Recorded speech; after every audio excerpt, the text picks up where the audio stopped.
광야에서도 감사하라 낮아짐에 대한 주제로 함께 은혜를 나누고 있습니다. 우리가 오전에 살펴봤던 낮아짐에 대한 내용 가운데 우리가 감사해야 될 첫 번째 조건은 뭐죠? 강하게 하시는 은혜가 있다라는 게 우리의 감사의 조건이 된다라고 했습니다.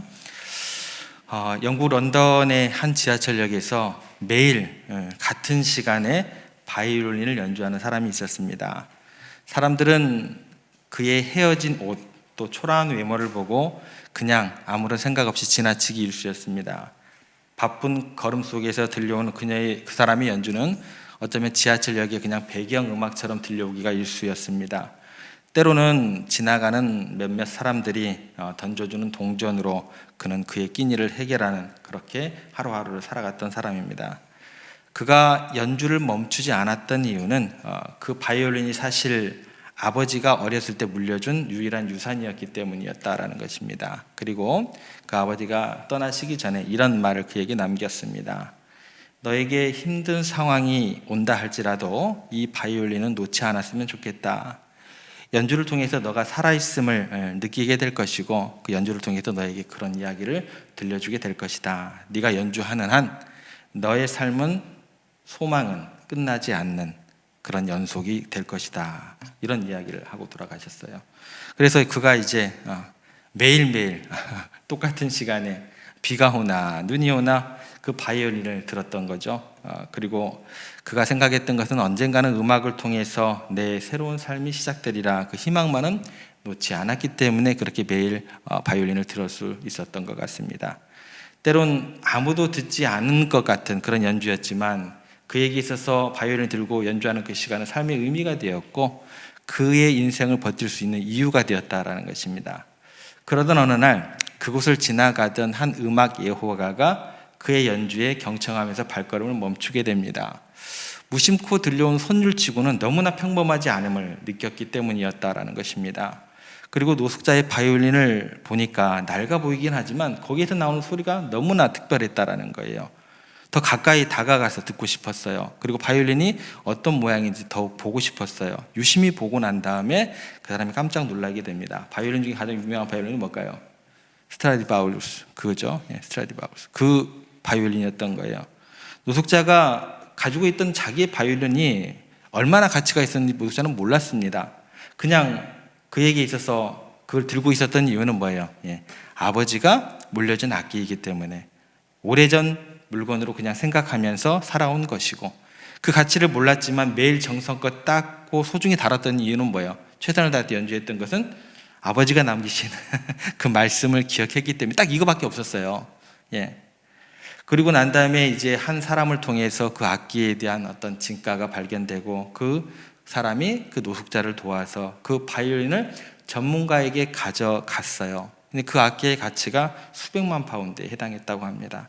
그리고 그 악기를 그냥 그대로 두지 않고 경매에 올리게 되고 그 수익으로 그 사람의 새로운 인생을 이렇게 살도록 도와주게 됩니다. 그리고 이후로 그의 삶은 그냥 거리에서 이렇게 바이올린을 연주하는 사람이 아니라 갖춰진 연주의 무대에서 사람들에게 좋은 소리를 들려주는 바이올린 연주가로, 음악가로 그렇게 살아가게 됩니다. 여러분의 인생 가운데 가장 힘든 순간이 언제일까요? 높아질 때일까요? 성공할 때일까요? 가장 힘든 순간은 누구 하나 예외 없이 낮아지는 순간입니다. 부정할 수 없죠. 낮아질 때가 가장 힘들어요. 그리고 낮아지는 순간 우리는 마치 나 혼자 있는 듯한, 광야에서 홀로 서 있는 듯한 그런 느낌이 누구나 들게 되어 있다는 것입니다. 하지만 우리 자신도 모르는 귀한 보물을 가지고 있었던 그런 노숙자처럼 우리 자신에게도 귀한 보물은 하나쯤 하나님께서 숨겨두시지 않았을까 라는 그런 희망을 가져보게 됩니다. 그래서 우리의 낮아짐 속에도 하나님께서 숨겨주신 특별한 은혜가 있음을 우리가 깨달았으면 좋겠습니다. 그래서 이 시간 주시는 말씀을 통해서 우리의 낮아짐이 결코 헛되지 않음을 말씀을 통해서 우리가 확인하면서 그 속에 담겨있는 하나님의 특별한 계획을 발견하는, 그리고 그 은혜를 고백하는 시간이 되었으면 좋겠습니다. 오늘 이 시간 낮아지는 자리에서 우리가 함께 감사할 수 있는 두 번째 이유는 하나님의 관계에서 오는 유익이 있기 때문에 그래요. 하나님과의 관계에서 어떤 유익이 주어지냐?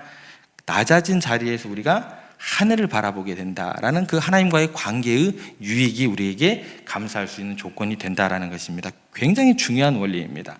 한번 따라해 보겠습니다. 낮아진 자리에서 위를 바라보게 됩니다. 예.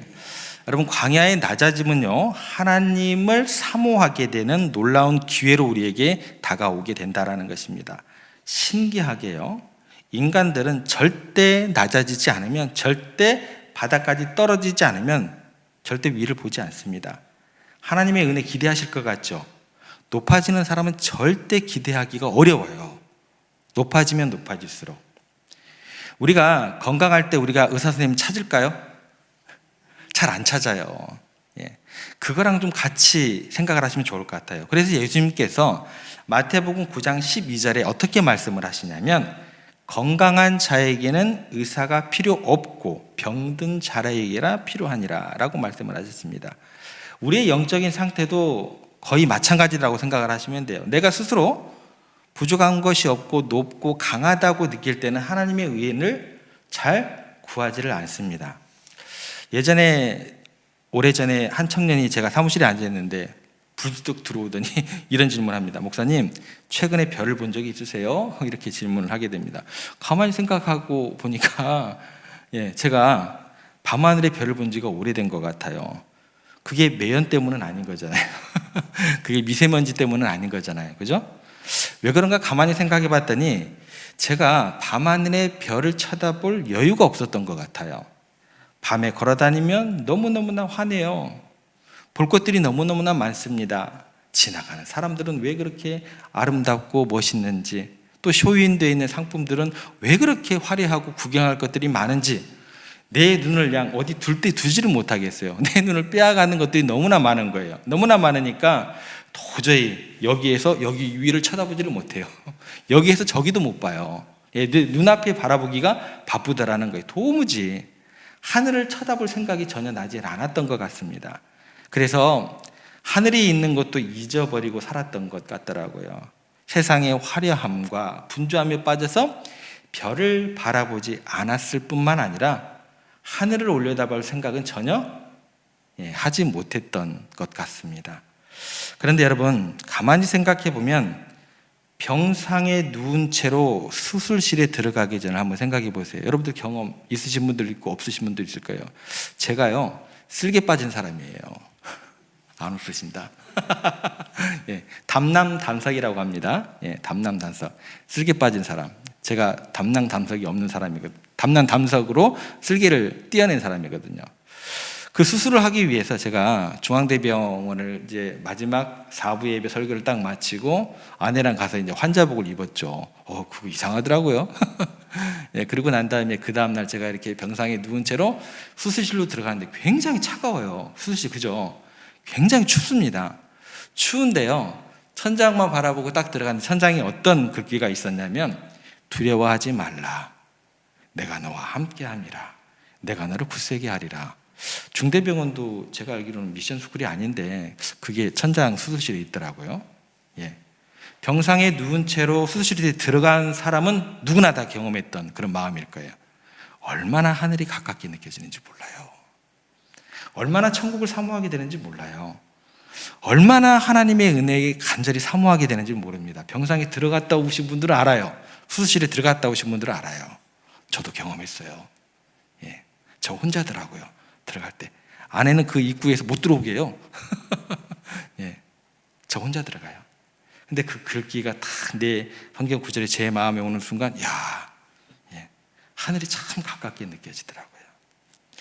사람들에게요, 버림받고 배신당하고 다 떠나가면 우리는 어떻게 될까요?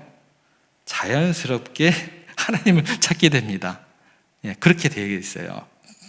우리가 연약해지는 그 순간 오히려 하나님과 더욱 가까워지는 참 신비한 경험을 할 수밖에 없다라는 거예요.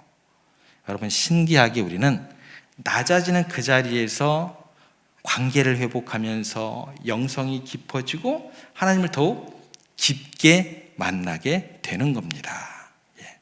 비로소 본질적인 것에 대해서 그 순간 고민하게 되고 그 순간 생각하게 되는 거예요. 가장 낮아진 밑바닥의 자리에서 세상의 허망함을 내 몸소 체험하게 되는 것이고 영적인 사람이 될 기회를 얻게 되는 놀라운 축복이 그 가운데 있다라는 거예요. 그게 보석이에요. 보물이에요. 이것이 하나님께서 우리를 때로는 낮추시는 이유가 된다라는 것입니다. 예를 들어서 아버지의 사랑에 대해서 가장 잘 나오는 비유가 있습니다. 너무나 유명한 누가복음 15장 돌아온 탕자의 비유. 아버지의 사랑을 더욱더 적극적으로 우리들 가운데 표현해 주신 비유가 됩니다. 둘째 아들이 아버지께 재산 절반을 달라고 요구를 했습니다. 그리고 먼 나라에 가서 방탕하게 그 재산을 다 낭비했어요. 세상 즐거움을 누리면서 자신이 원하는 대로 마음껏 살았습니다. 그러다가 어떻게 됐어요? 모든 것을 다 잃어버렸죠. 탕진하고 친구들마저 다 떠나가는 상태, 그 정도로 낮아지게 됩니다. 먹고 살기 위해서 어떻게 돼요? 동물처럼 낮아져요. 돼지처럼 낮아지는 거예요. 돼지우리에 가서 돼지를 치는 신세가 되고 돼지들이 먹는 그 쥐염 열매를 먹고 싶었지만 그마저도 허락이 안 되는 거예요. 참 비참하게 낮아졌죠. 결국 굶어 죽을 지경까지 이르게 됩니다. 그 정도까지 낮아져요. 그렇게 낮아질 대로 낮아지는 순간 여기에서요, 성경은 굉장히 중요한 전환점을 우리에게 이야기를 합니다. 그 전환점은 뭐라고 우리들에게 성경은 이야기를 하게 되냐면 그가 스스로 돌이켜. 여러분, 제가 백날 여러분들에게 얘기해봤자 여러분 안 돌이키실걸요? 여러분 좀 낮아지시고 하나님께 되게 낮아지게 몰아가셨을 때요, 여러분 스스로 돌이키실걸요? 저 그래서 절대 여러분들에게 돌이키라고 권면을 안 하고 싶어요. 그래도 해야겠죠? 그렇게 낮아지는 그 순간 전환점이 됩니다. 그가 스스로 돌이켜 가로되 내 아버지 집에는 양식이 풍부한 곳이고 그 아버지의 풍부한 양식을 먹는 풍군들이 얼마나 많은지, 그런데 나는 뭐예요? 여기서 굶어 죽는구나. 여기서 주목할 점이 있습니다. 낮아진 자리예요. 여기서 어디를 보는 거예요? 풍부한 곳, 저기를 바라보는 거예요. 낮아진 곳에서 그곳을 바라볼 수 있는 거예요. 스스로 깨닫게 되는 거예요. 낮아진 자리에서 비로소 높은 곳을 바라보게 되는 거예요. 그리고 그 바라보는 그 시선 열림과 동시에 어떻게 해요? 나는 아버지 집으로 돌아가야겠다 결심하게 됩니다. 그리고 나는 그 아버지를 만나면 이렇게 말하겠다고 이야기를 합니다. 아버지, 내가 하늘과 아버지께 죄를 범하였사오며 나를 품꾼의 하나로 여기셔서 나는 아들이라 불려지는 것을 감당할 수 없습니다. 여러분, 이 고백이요, 단 한 문장이지만 굉장한 고백이 되는 거예요. 그 아들이 이제 처음으로, 그의 인생에서 처음으로 하늘을 생각하는 사람이 된 거예요. 뭐라고 고백을 하냐면 내가 하늘과 아버지께, 이렇게 돼요. 이 고백에서 단순히 아버지뿐만 아니라 어떤 시각이 열린 거예요? 하늘을 생각하는 사람, 하늘을 바라보는 사람, 하나님을 생각하는 사람이 됐다라는 거예요. 여러분, 인생이 밑바닥에 처하지 않으면요, 절대 하늘 바라보지 않습니다. 생각할 것 같으시죠? 안 된다니까요. 밑바닥에 처해서 하늘을 생각하고 하나님을 생각하게 된다라는 것입니다. 그리고 두 번째, 아버지께서 얼마나 훌륭한 분인지, 내가 아버지께 얼마나 잘못을 행했는지, 그런데도 불구하고 아버지께서 나를 받아주시고 용납할 거라는 아버지에 대한 생각을 깊게 하게 되고 고마운 마음을 깨닫게 되는 두 번째 시각이 열리는 거예요. 첫 번째가 뭐였어요? 하늘을 바라보고 하나님을 생각하게 되고, 두 번째는 뭐예요? 아버지의 그 넓고 깊은 그 사랑에 대한 그 깨달음이 주어지는 거예요. 고마운 마음을 깨닫게 되는 거예요. 그리고 세 번째 깨달음이 있습니다. 그게 뭘까요? 내가 얼마나 큰 죄인인지 비로소 자기 죄성을 깨닫게 됩니다. 세 가지입니다. 인생이 밑바닥에 처해야 우리가 깨닫게 되고 시각이 열리는 게 뭐예요? 첫 번째는 하늘과 하나님을 생각하게 되고, 두 번째는 뭐예요? 아버지의 선하심, 그것을 깨닫게 되고, 세 번째가 뭐예요? 자신의 죄성을 깊이 인식하게 된다는 것입니다. 근데 재밌는 것이 뭐냐면 이 세 가지 깨달음이라는 것은 뭐가 되냐면 성자들, 성자들이 평생 고행을 하면서 깨닫기를 원하는 게 뭐예요? 이 깨달음이 얻고 싶었다라는 거예요. 성자들이 평생을 고생을 해서 깨닫는 이 세 가지 진리를 이 탕자는 어느 순간에 깨닫게 되는 거예요. 돼지우리에서 지내는 그 정도의 낮아짐에 처해 있을 때, 인생의 밑바닥까지 떨어졌을 때 깨닫게 되는 정말 값어치 있는 진리를 깨닫게 된다는 거예요. 그리고 이 깨달음을 느끼고 그 마음 가운데 심었을 때 이 사람이 어떻게 행동을 하게 돼요? 아버지께 뛰쳐갑니다. 주저함이 없는 거예요. 죄인이면 아버지께 돌아갈 면목이 없는 거 아니에요. 그잖아요. 주저없이 누구에게 달려가요? 아버지께 뛰어가는 거예요. 근데 재미있는 것은 뭐냐면, 그를 먼 발치 보고 아버지가 먼저 알아보죠. 그죠? 아버지가 그를 멀리서 보고 달려갑니다. 내 아들이구나 하고 달려가요. 그런데 아버지가 놀라운 것은 뭐냐면, 아버지가 딱 아들을 딱 보니까 뭐가 달라요? 눈빛이 틀려진 거예요. 단순히 실패한 모습의 아들이 아닌 거예요. 왜요? 성자들이 깨닫는 그 세 가지의 그것을 다 진리를 깨닫고 온 사람이 된 거예요. 그죠? 딱 봤는데 실패한 아들의 모습이 아닌 거예요. 인생에 너무나 많은 걸 깨닫고 온 도인처럼 보이는 거예요. 그래서 아버지가 어떻게 돼요? 목을 끌어안고 뽀뽀를 하고 입을 맞추는 거예요. 분명히 아들이, 여러분들이 생각하기에는 장원급제에서 온 거예요? 돼지랑 같이 먹고 놀다가 온 거 아니에요. 장원급제가 아니잖아요. 그런데 아버지가 보기에는 그 눈빛을 딱 보니까 어떤 느낌이 드는 거예요? 이거 보통 사람이 된 게 아니에요. 장원급제에는 비교도 안 될 만큼 훌륭한 사람이 돼서 돌아온 거예요. 완전히 인생에 대해서 깨달음이 깊은 진리를 가지고 돌아온 사람이 된 거예요. 그러면 여러분들 같으면 잔치해요, 안 해요? 장원급제도 잔치해 주는데 이 정도 인생의 깨달음을 가지고 온 아들을 위해서 잔치를 해줘요, 안 해줘요? 안 해주시려는 건데 잔치해야죠. 얼마나 기뻐요. 동네 사람들. 이 잔치는 그래서 뭐예요? 불쌍해서 하는 잔치가 아니에요. 너무나 기뻐서 하는 잔치가 되는 거예요. 천국 잔치가 되는 거예요. 너 이렇게까지 훌륭해져서 왔냐? 사람들은 뭐라고 해요? 실패자 왔네, 실패자 왔어. 그게 아니라니까요. 겉모양은 실패한 것처럼 보이지만 영원히 새로워졌다라는 거예요. 저기 교회 계단에서 여기까지 들어오는 게 얼마나 힘든 줄 아세요, 여러분들? 영원히 새로워지기 전에는 못 들어와요. 하나님의 만져주심이 없으면 못 들어온다니까요. 주시는 감동이 없으면 못 들어와요. 여기 여러분들 앉아 계신 정말 한 분 한 분 너무나 귀하시고 소중한 분들이라는 거예요. 겉모양은 실패한 것 같지만 영혼이 새로워졌구나. 인생의 밑바닥에서 네가 하나님을 만나고 왔구나. 그러니 얼마나 기뻐요. 그러니 영이 맑은 사람, 인생에 대해서 그 진리를 깨달은 그 아들에게 당연히 선물이 가야겠죠. 뭐예요? 좋은 신발, 좋은 옷, 가락지, 송아지. 아까운 게 뭐가 있어요? 잔치하는 것은 너무나 당연한 일이 되는 것입니다. 큰아들은 어때요?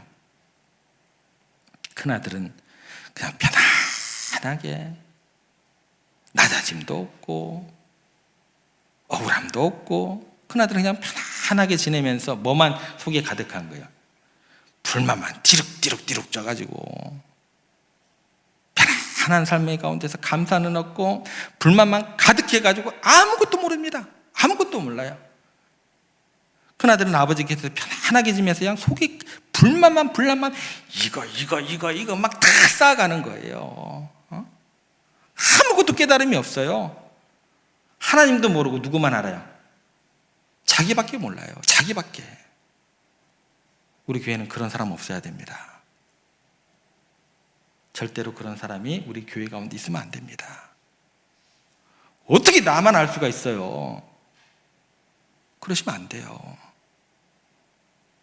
큰아들은 낮아짐을 경험하지 못한 사람의 전형적인 모습입니다. 너무나 대조적이에요. 여러분, 우리는 낮아지는 것이 실패인 것 같지만 바로 그 낮아짐, 모든 것을 잃어버리는 그런 자리에서 모든 것을 얻는, 아니 그 어떤 것보다도 더 귀한 영성을 회복하고 하나님을 만나는 그런 은혜를 경험하게 될 줄로 믿으시기를 바랍니다. 한 주석가가 이런 말을 했습니다. 시련을 당할 때 하나님의 임재를 체험하는 것이 시련에서 벗어나는 것보다 더 복되다. 지독한 시련의 순간에 하나님의 임재를 체험하는 것보다 더 달콤한 것은 세상에 없다. 이 말씀을 보면 시련을 당할 때 하나님의 임재를 체험하는 것이 그 시련에서 벗어나는 것보다도 더 복이 된다는 거예요. 우리는 시련이 벗어나는 게 다 복의 모든 것이라고 생각을 하잖아요. 그게 아니다라는 거예요. 이 진리를 깊이 새기시기를 바랍니다. 많은 사람들이 그래서 시련을 만나면 왜 내게 이런 일이 일어납니까? 이거 벗어나게 해주세요. 좋은 기도는 맞습니다. 근데 여기까지만 기도하시면 안 된다는 거예요. 진정으로 성숙한 사람들은 시련 속에서 오히려 내가 하나님의 임재를 더 체험하기를 원합니다. 이 고난을 통해서 영적 승리를 경험하기를 원합니다. 낮아짐이 축복으로 변화되는 그런 놀라운 은혜를 맛보기를 원합니다. 이 고백까지, 기도까지 나아갈 수 있어야 된다는 거예요. 어떤 사람은 이런 말을 했습니다. 우리는 폭풍을 피해가는 게 아니라 폭풍 속에서 춤을 추는 인생이 되어야 한다. 여러분, 시련을 당할 때 낮아짐의 그 시련 속에서 영성이 회복되고 여러분들이 영원히 춤을 추는 그런 기쁨, 자유롭게 되는 놀라운 은혜, 이것을 경험하게 되기를 주님의 이름으로 부탁을 드립니다. 지금 여러분들이 어떤 어려움과 고난, 그런 낮음 가운데 있다 할지라도 그 속에서 영성이 회복되고 더 깊은 하나님의 교제 가운데 들어간다고 한다면 그것처럼 복된 사람이 없다라는 것입니다. 그래서 모든 상황 속에서 자유롭게 춤출 수 있는 영적 기쁨을 누릴 수 있는 여러분들이 되셔야 한다라는 거예요. 그래서 여러분들에게 주어진 실패는요, 또 다른 사람에게 주어진 실패는요, 그 실패가 끝이 아니라 오히려 하나님을 더욱더 깊이 만나는 은혜의 기회가 되어 생각하시고 그렇게 평가하시고 그렇게 해석하시기를 부탁을 드립니다.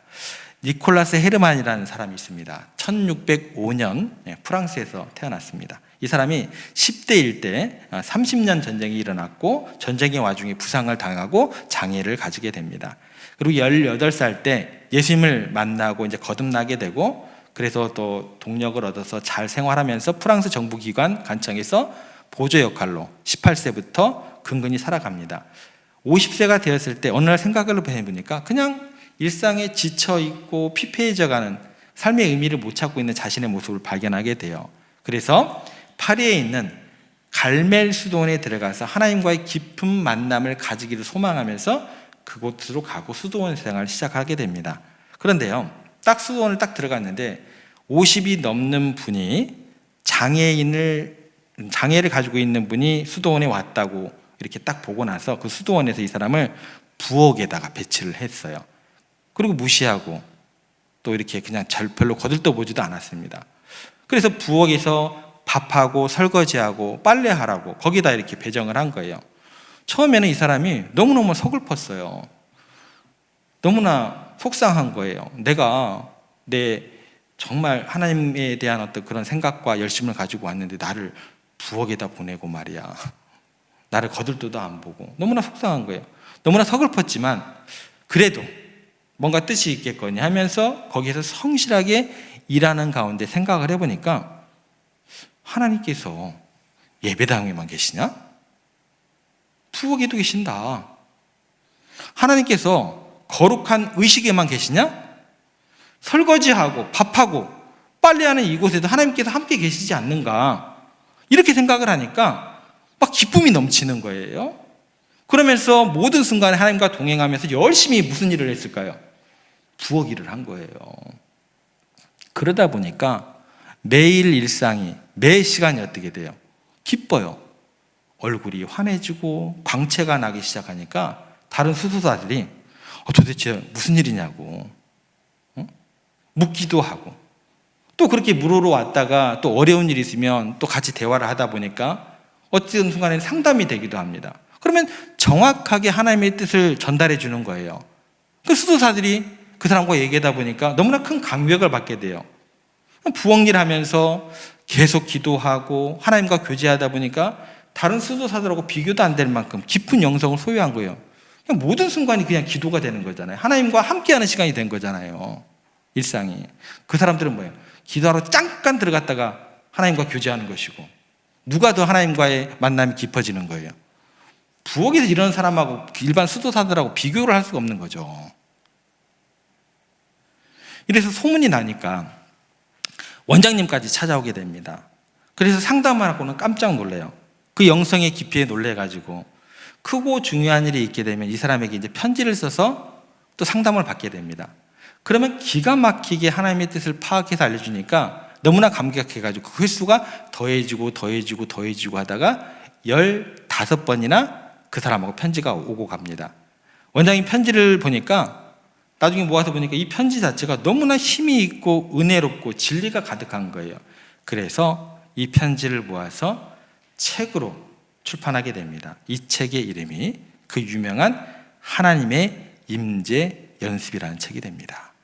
영성 훈련의 가장 기본적인 책이 되는 거예요. 그리고 이 책의 서문에 이렇게 써져 있습니다. 로렌스 형제에게 바친다. 수도 원장이 이렇게 바친다고 책을 만들고 쓴 거죠. 이 로렌스 형제가 누굴까요? 니콜라스 헤르만. 그러니까 장애를 가지고 있고 수도원에 들어갔던 그 사람이었다라는 것입니다. 여러분, 가장 낮아진 곳,